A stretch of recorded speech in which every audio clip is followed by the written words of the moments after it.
Coucou à toutes, j'espère que vous allez bien. Aujourd'hui, chose promise, chose due, je devais faire hier, mais c'est pas grave. J'ai préparé 5 points pour vous, pour toutes celles qui démarrent leur activité, pour toutes celles qui rament, qui trament, parce que c'est pas facile et qui ont des difficultés à rentabiliser leur activité. Aujourd'hui, je vais vous donner 5 conseils qui pour moi sont primordiaux lorsque vous démarrez votre activité. Donc, soyez concentrés. Clairement, ce sont des conseils que je donne gratuitement car je pense que c'est vraiment important de prendre le temps d'aller chercher, à écouter qu'est-ce qui peut m'aider finalement à booster mon commerce et à atteindre mes objectifs. Donc, la première chose, avant de passer à d'autres points, c'est le mindset.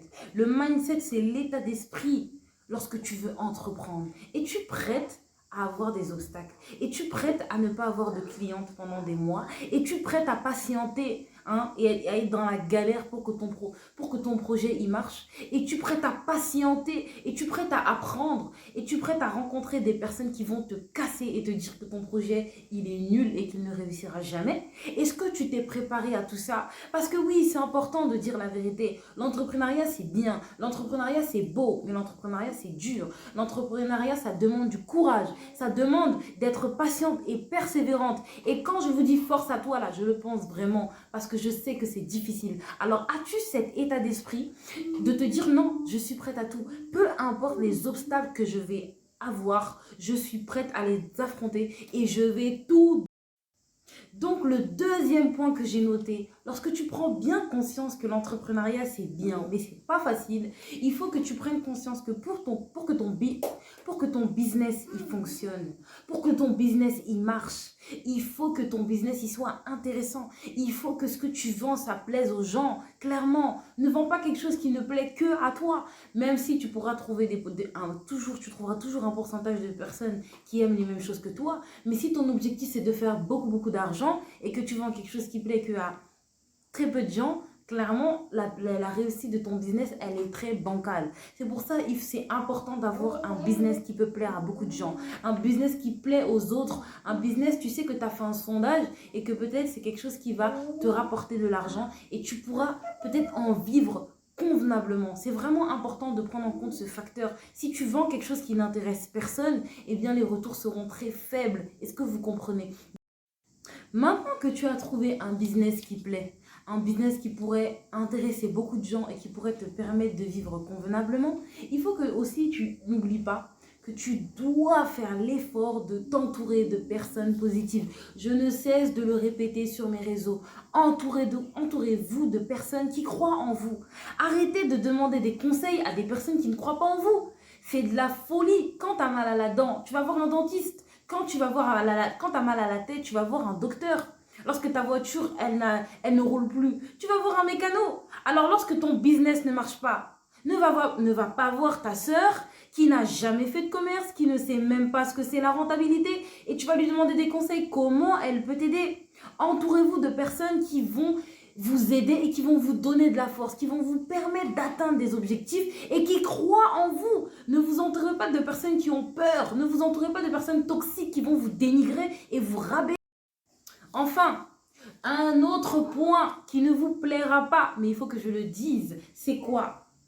Prenez le temps de vous former. Mais voyons, lorsque tu veux devenir dentiste, tu vas aller faire la formation. Même quand tu veux devenir aide-soignante, tu te formes. Alors comment toi, tu peux te dire, je vais devenir entrepreneur, je vais réussir, je vais faire tant d'euros par mois, et tu n'y arrives pas et tu restes dans ton coin? Pourquoi tu ne vas pas chercher la connaissance auprès de ceux qui l'ont, auprès de ceux qui ont de l'expérience? Pourquoi on n'est pas prêt à payer pour des coachs? On n'est pas prêt à payer pour des formateurs, des personnes qui vont nous donner leurs secrets pour atteindre les mêmes objectifs qu'eux?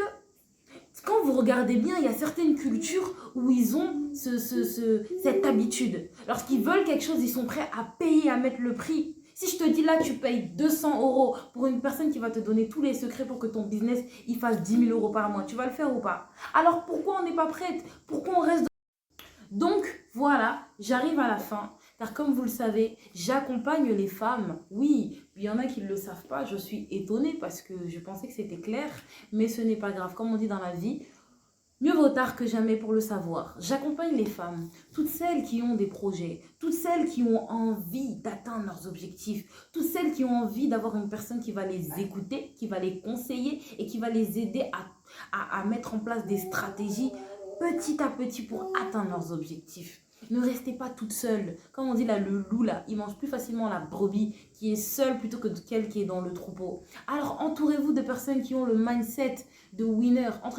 Entourez-vous de personnes qui croient en vous. Combien de femmes j'accompagne qui me disent qu'est-ce que ça fait du bien d'avoir une personne qui croit en moi parce que leur entourage les a lâchés. Est-ce que vous comprenez? Donc si tu es dans cette situation, il faut que tu comprennes que rester seul, c'est un mal. Rester seul, ce n'est pas bon et tu ne. Alors, je vais vous donner un dernier conseil. C'est un petit cadeau pour vous, les commerçantes qui êtes sur Snap.